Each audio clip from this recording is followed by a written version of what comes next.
मतलब इस देश में कल अगर किसी पार्लियामेंट्री की जमानत भी जब्त हो जाए और जनता उसको इतनी बुरी तरह से हरा दे जो हराती है, तो भी उसको पार्लियामेंट की पेंशन योजना के तहत उसको जो लाभ मिलता है वो टोटल लाभ अगर जोड़िएगा कैश अमाउंट जोड़ के, तो आपको जान के हैरत होगी 2 लाख रुपए पेंशन मिलते हैं उसको। ये मजाक है क्या इस देश के भीतर का?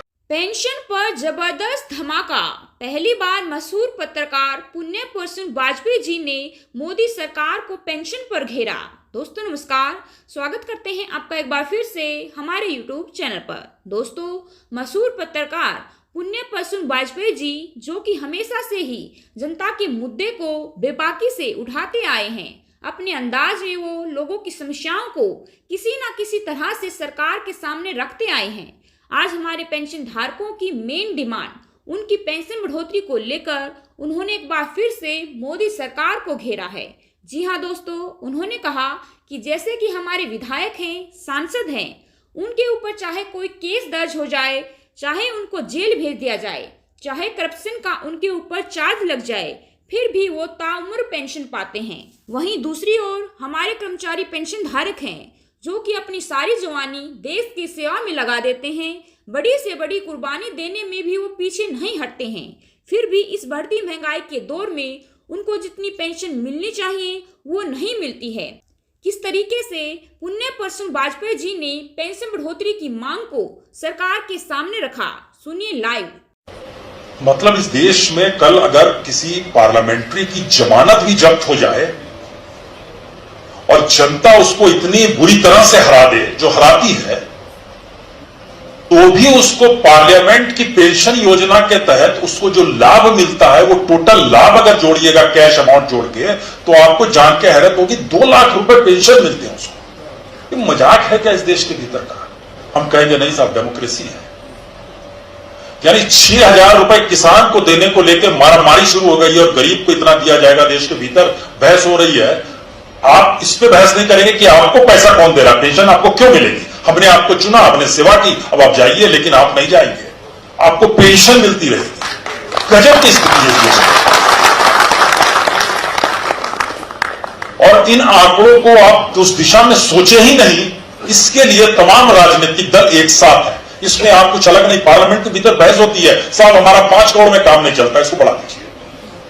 अरे 5 करोड़ में काम नहीं चलता है? हाँ, बड़ा मुश्किल होता है। हमारे यहाँ लोग आते हैं, उनका ये इलाज कराइए, भर्ती कराइए, कुछ को सफर के लिए पैसा दे दीजिए, कुछ को कुछ पैसा दीजिए, शादी ब्याह में जाते हैं। 5 करोड़ सांसद दे दी का आपको नहीं चलता है साहब, और बढ़ा दीजिए। और हमारी जो अपनी वेतन जो मिलता है उसको बढ़ाइए, उसकी सुविधाओं में इजाफा कीजिए। 1 सेक्रेटरी से काम नहीं चलता है, 6 सेक्रेटरी रखने होंगे। 3 तक बात पर सहमति हो गई, ठीक है 3 रख लीजिए। इस सामूहिक तौर पर किया जाने वाला अपराध उस लोकतंत्र के मंदिर के भीतर की बहस का हिस्सा हम आपको बतला रहे हैं, जिसको लेकर हम आपको गर्व हो जाता है कि देखिए पार्लियामेंट सजी हुई है, लोकतंत्र का मंदिर है। वहां पर आप जमीन चूम लीजिए या वहां पर सैल्यूट दे दीजिए, लेकिन वहां पर क्या जनता के लिए पॉलिसी बनती है? पार्लियामेंट के भीतर में जो बहस हुई किसानों को लेकर और महंगाई को लेकर, आपको जान के हैरत होगी 62% बहस में कोरम ही पूरा नहीं था, यानी 15% सांसद ही नहीं थे। अब मजाक बना रहे हैं इस देश के भीतर में, और पार्लियामेंट में पहुंचने की होड़ लगी हुई है। और हम जर्नलिज्म उस पर किए जा रहे हैं, इसको बताने के लिए हम लोग बार बार एक चीज निकालते हैं कि प्रधानमंत्री ने लाल किले के परिसर से क्या क्या कहा। अच्छा ये कहा, अब जरा उसकी स्थिति टटोलते हैं। सांसदों को जो गांव गोद में लेने थे, प्रधानमंत्री ने पहली बार जब कहा तो 682 लोगों ने गांव लिए थे गोद में, पहले टर्म में, जब प्राइम मिनिस्टर लाल किले के प्राचीर से बोलते हैं। और आखिरी टर्म में जब हम आप लोग आके खड़े हैं, तो टोटल लोकसभा राज्यसभा जब आप मिला देते हैं तो 543 और 245 दोनों को मिला दीजिए तो लगभग 800 के करीब जो सांसद बैठते हैं। 682 लोगों ने प्रधानमंत्री के ऐलान के साथ गोद लिया था, क्योंकि बड़ी जीत हासिल की थी। नरेंद्र मोदी ने इनकार नहीं है, क्योंकि एक उम्मीद थी और उस वक्त साख थी, क्रेडिबिलिटी थी, इनकार नहीं किया जा सकता है। विपक्ष के लोगों ने भी गोद लिया, लेकिन साख जब ढलाव पर आती है तो क्या होता है? आखिरी वर्ष में सिर्फ 79 सांसद चौथे चरण में गोद लेते हैं। कितना % बचा? क्यों नहीं, क्यों 60 ये खत्म हो गई? दोस्तों, पुण्य पुरुष वाजपेयी जी ने सरकार की पेंशन नीति पर सवाल खड़े किए हैं। उन्होंने कहा कि सांसदों, विधायकों और नेताओं पर चाहे केस दर्ज हो जाएं, करप्शन के चार्ज लगने के बावजूद भी उनकी पेंशन कंटिन्यू रहती है। उनको 2-2, 3-3 पेंशन मिलती हैं। वहीं कर्मचारी पेंशन धारकों को अपने हक के लिए भी सरकार से भीख मांगनी पड़ रही है।